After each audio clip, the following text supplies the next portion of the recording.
1번 시간표로 준비한 학생과 2번 시간표로 준비한 학생, 과연 어떤 학생이 내신에서 더 좋은 등급을 받을 수 있었을까요? 그 정답은 바로 이제 내신 시험이 얼마 안 남았죠. 많은 어머님들이 과연 우리 아이 학원을 얼마나 다니게 하는 게 효율적인지, 아니면 혼자 그냥 공부시켜야 되는지 고민이 많으실 겁니다. 그래서 오늘 준비한 거는 학원을 활용하는 유형 총 4가지에 대해서 알아볼 거고요. 그 4가지가 어떤 강점과 약점, 그리고 보완을 해야 되는지 함께 알아볼 거니까 우리 아이가 이 중에서 어떤 유형인지 같이 확인해 보시고 좋은 정보 얻어 가시기 바랍니다. 첫 번째는 학원 올인형입니다. 여기 보이시는 것처럼 전 과목을 모두 학원을 다니는 케이스고요. 학군지에서 상당히 많이 보이는 케이스라고 볼 수 있습니다. 처음에는 주요 과목만 다니다가 점점 이제 늘려가는 거예요. 수학, 국어, 영어, 과학 다니다가 한국사 사이가 잘 안 나오네. 그럼 이것도 학원 다녀야겠다라고 해서 통합해서 가르쳐주는 학원을 다니면서 점점 더 학원을 늘리는 케이스입니다. 고2가 되면 또 탐구 과목 많아지잖아요. 그래서 각 탐구 과목별로 또 학원을 다니게 되는 건데요. 여기 이렇게 다니다 보면은 학생들의 월, 화, 수, 목, 금, 토, 일 전부가 다 학원 수업으로 꽉 차게 되고요. 결국에는 학원 수업 그리고 숙제를 하다 보면 모든 공부가 마무리되는 케이스라고 보시면 될 것 같습니다. 학원 올인형도 분명한 강점은 있습니다. 일단 첫 번째, 내신 학원을 많이 다니기 때문에 내신 학원에서 주는 내신 자료들이나 예상 문제, 기출 문제 이런 것들을 굉장히 잘 활용할 수가 있습니다. 많은 학부모님들이 학원을 다닌 이유가 수업도 물론 중요하지만 자료를 받기 위해서잖아요. 그래서 전 과목을 다닌다는 것은 전 과목에 대한 자료라든지 기출을 다 받을 수 있다는 뜻이고요. 그리고 학원을 매일 다니기 때문에 어느 정도 공부량이 확보가 돼요.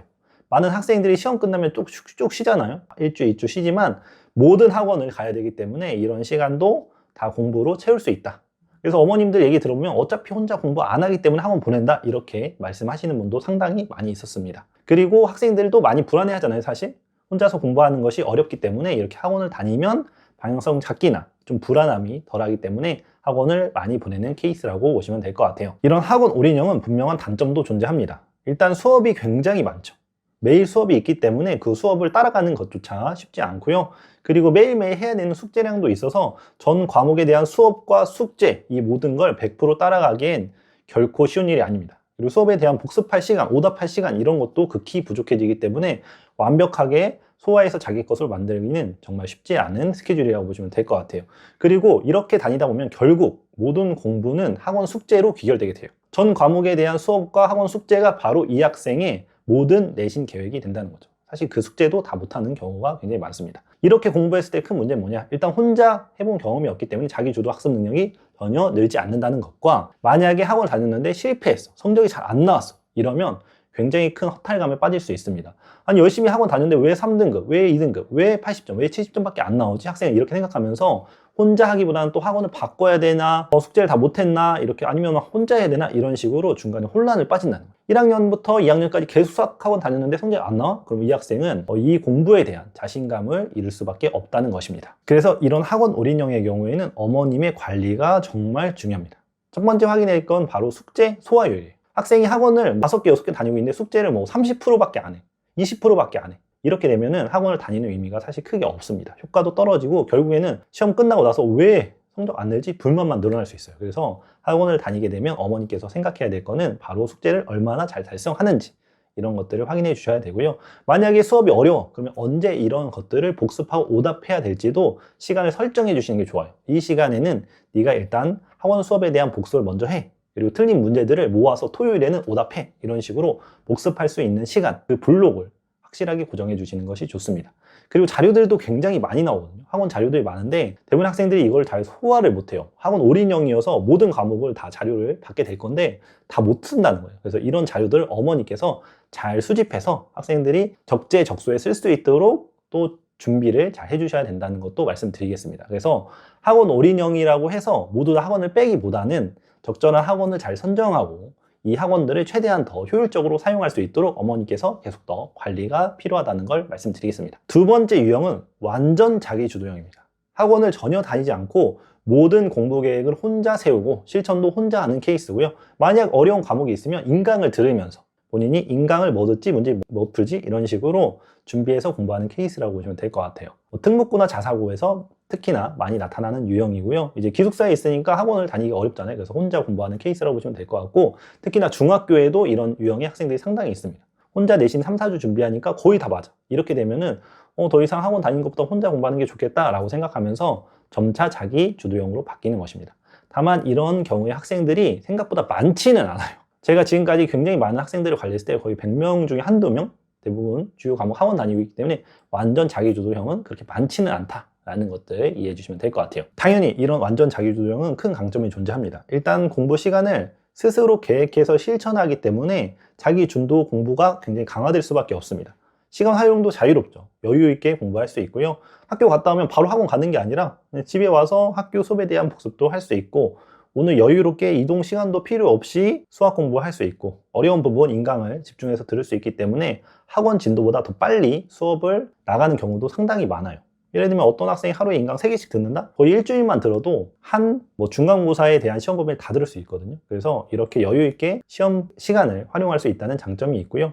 이에 따라서 자기가 부족한 과목들을 좀 집중해서 공부할 수 있다는 부분도 있습니다. 그리고 이렇게 계속 하다 보면은 자신이 어떤 방향으로 공부할지를 계속 고민할 수밖에 없어요. 인강은 어떤 게 좋지? 문제집은 어떤 게 좋지? 오답은 얼마나 해야 되지? 이래야 성적이 이렇게 나오는구나. 이런 경험이 쌓이면서 자기 주도 학습에 대한 경험, 지식 이런 것들이 전반적으로 강화될 수밖에 없다는 거. 이런 학생들은 시간이 흐를수록 점점 더 잘해질 수밖에 없습니다. 혼자 고민을 많이 하고 방법도 고민하고 이렇게 하기 때문에 성적이 잘 나오면 잘 나올수록 더 강해지는 학생의 유형이다 라고 보시면 될 것 같아요. 반면에 큰 단점도 있습니다. 이게 뭐냐면 혼자서 다 할 수 있다는 건 다른 사람의 말을 들을 필요가 없다는 거예요. 특히나 자기주도형, 완전 자기주도형의 경우에는 부모님의 얘기를 잘 안 듣는 경우가 많아요. 예를 들어볼까요? 어떤 중학생이 있었는데 걔가 내신 3, 4주만 해도 전교 5등이 돼. 혼자만 하는데 학원도 안 다녀. 인강만 듣고서. 이런 경우 부모님이 사실 뭐라고 할 필요가 없죠. 혼자 다 할 줄 아는데. 그래서 그 학생이 점점 부모님의 얘기를 안 듣고 혼자서 선택을 다 하는 거예요. 그럼 이런 학생들의 문제는 뭐냐면 누군가 그 학생에게 피드백 해주거나 뭔가 잘못됐고 체크해줄 사람이 없으니까 점점 더 안일하게 공부할 수 있다는 거예요. 예를 들면 쉬운 것만 공부한다든지 어려운 과목들에 대한 선행을 잘 안 한다든지 이런 공부의 문제가 발생할 수 있습니다. 요즘에 수학이나 과학 선행이 굉장히 중요하다고 얘기하잖아요. 수학 선행, 과학 선행, 고등학교 성적을 결정한다 이런 얘기를 많이 하고 있는데 사실 3주, 4주 했는데 내신 전교 5등 한다? 수학 선행 굳이 미리 한다고 할 필요 있다고 생각하지 않는 경우가 많아요. 그래서 완전 자기주도형의 경우에는 어려운 공부, 선행, 수학 선행, 미적분 선행 이런 것들을 굳이 하지 않는 경우가 상당히 많습니다. 그렇게 하다가 결국 어떻게 되죠? 학력이 높아질수록 선행이 안 됐기 때문에 자기주도형으로 커버가 안 되는 경우들이 상당히 많이 발생할 수 있다는 거예요. 그래서 완전 자기주도형의 경우에는 다른 것보다는 중간중간에 피드백을 잘 해주시는 게 중요하고요. 수학이나 과학 선행의 경우에는 이 학생이 잘 하려고 하지 않기 때문에 이 부분에 대한 체크를 꼭 해주셔야 된다는 것도 한 번 더 말씀을 드리겠습니다. 세 번째는 밸런스형입니다. 밸런스형은 어떤 거냐면 이 주요 과목의 경우를 학원의 도움을 받고, 예를 들면 국어, 영어, 수학을 이제 메인 학원 다니고 남는 시간에 뭐예요? 이제 암기 과목, 과학을 혼자 인강 듣고 역사도 정리 혼자 하면서 어느 정도 학원과 자기 주도를 합친 밸런스형입니다. 사실 이 케이스가 최상위권 학생들이 가장 많은 케이스라고 보시면 될 것 같아요. 학원을 안 다닐 수 없기 때문에 주요 과목의 경우에는 학원을 다니지만 혼자 할 수 있는 과목을 스스로 해보면서 자기 주도 학습 능력을 끌어올리는 그런 밸런스형이라고 보시면 될 것 같습니다. 이제 중요한 건 뭐냐면 숙제를 다 하고 남은 공부를 할 수 있어야 밸런스형이에요. 학원을 3개 다녔는데 숙제만 하고 있어. 이거는 사실 학원 올인형과 크게 다르진 않습니다. 그래서 여기서 밸런스형이라고 말하는 거는 학원을 다니면서도 한 70%는 학원 다니지만 30%는 혼자 공부할 수 있는 시간을 만들 수 있는 학생, 이런 스케줄, 이런 것들을 밸런스형이라고 생각하시면 될 것 같아요. 이런 밸런스형의 경우에는 큰 강점이 존재합니다. 일단 주요 과목의 경우, 어려운 과목의 경우에는 학원 도움을 받기 때문에 꾸준하게 관리가 잘 되는 경우입니다. 어릴 때부터 국어라든지 영어, 수학 학원을 계속 다녀왔기 때문에 모의고사 성적도 어느 정도 나오고 여기서 내신 관리도 같이 해주기 때문에 주요 과목을 어느 정도 안정적으로 준비할 수 있고요. 그리고 나머지 과목의 경우에는 이 숙제를 하고 나서 남은 시간을 활용하기 때문에 시간을 효율적으로 활용하면서 과학이라든지 역사, 사회 혼자서 공부하는 시간들을 최대한 효율적으로 발휘하는 경우라고 보시면 될 것 같아요. 그래서 주요 과목, 그 외 과목 같이 잡을 수 있는 케이스다라고 생각을 하시면 될 것 같습니다.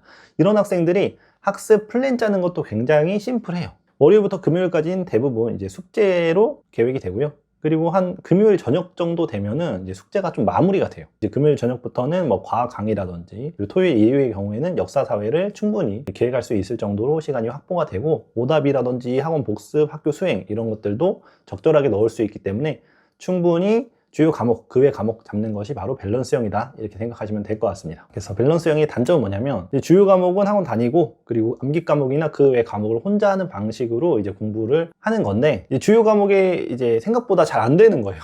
열심히 하겠는데 이제 숙제가 계속 밀리고 성적이 계속 안 나오다 보니까 여기에 시간을 계속 쏟으면서 남은 과목에 대해서 굉장히 소홀해지는 케이스가 상당히 많이 있습니다. 대부분의 학생들이 역사나 사회를 벼락치기 하는 이유가 바로 이것 때문이에요. 주요 과목들 숙제하다가 시간이 안 남으니까 사회 역사는 어떻게 돼요? 계속 뒤로 미루는 거죠. 시험 직전에 벼락치기 하는 방식으로 하기 때문에 원래는 혼자 공부하면서 자기주도 학습을 키워야 되는데 결국엔 이 과목들이 벼락치기로 다 바뀌면서 자기주도 학습도 떨어지고 이 과목들을 제대로 챙기지 못하는 것이 큰 단점이라고 볼 수 있습니다. 네 번째는 과외 중심형입니다.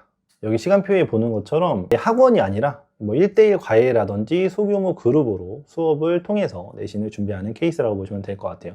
사실 처음부터 과외로 내신을 모두 책임지겠다 이렇게 생각하는 경우는 별로 없고요. 학원을 다니다가 메이저 수학 학원을 다녔는데 학생들이 잘 못 따라와. 그리고 숙제하다가 너무 힘들어. 스트레스 받아. 수학에 대한 거부감까지 생겨. 이렇게 하다 보니까 결국에는 학원에서 과외로 점차 옮겨가는 케이스가 사실 더 많았다라고 이제 보시면 될 것 같아요. 그래서 이런 과외 중심형의 경우에는 스케줄을 좀 유연하게 잡을 수 있다는 거. 그래서 남은 시간을 좀 더 잘 활용할 수 있는데 과외다 보니까 내신을 완벽하게 챙겨주기보다는 선생님의 역량이 상당히 많이 결정된다라는 것들을 볼 수 있습니다. 강점은 뭐냐면 위에 말한 것처럼 이제 진도에 대한 속도 조절이 가능해요. 학원의 경우에는 속도가 빠른 경우가 많거든요. 이렇게 빨리빨리 나가는데 학생이 잘 따라가지 못하는 경우가 많이 생길 수 있는데 과외 같은 경우에는 이제 선생님이 학생에 맞춰서 수업 진도를 나가기 때문에 속도 조절이 어느 정도 유연하다라는 것도 있고요. 그리고 모르는 게 생기면 이제 바로바로 질문할 수 있잖아요. 그래서 학생이 어려운 부분도 즉각적으로 해결 가능한 방식이라고 보시면 될 것 같습니다. 하지만 단점도 당연히 있겠죠. 어떤 거냐면 일단 뭐 비용도 당연히 많이 들어가고요. 그리고 이제 선생님의 역량에 대한 편차가 클 수 있습니다. 굉장히 잘 가르칠 수 있지만 또 어떤 선생님은 학생과 잘 맞지 않는 경우도 많기 때문에 이 선생님을 판단하는 게 굉장히 어려워요. 그리고 이 선생님이 결국에는 수학, 국어, 영어 내신을 정말 확실하게 이 학교에 맞춰 준비해 줄 수 있냐라는 것도 사실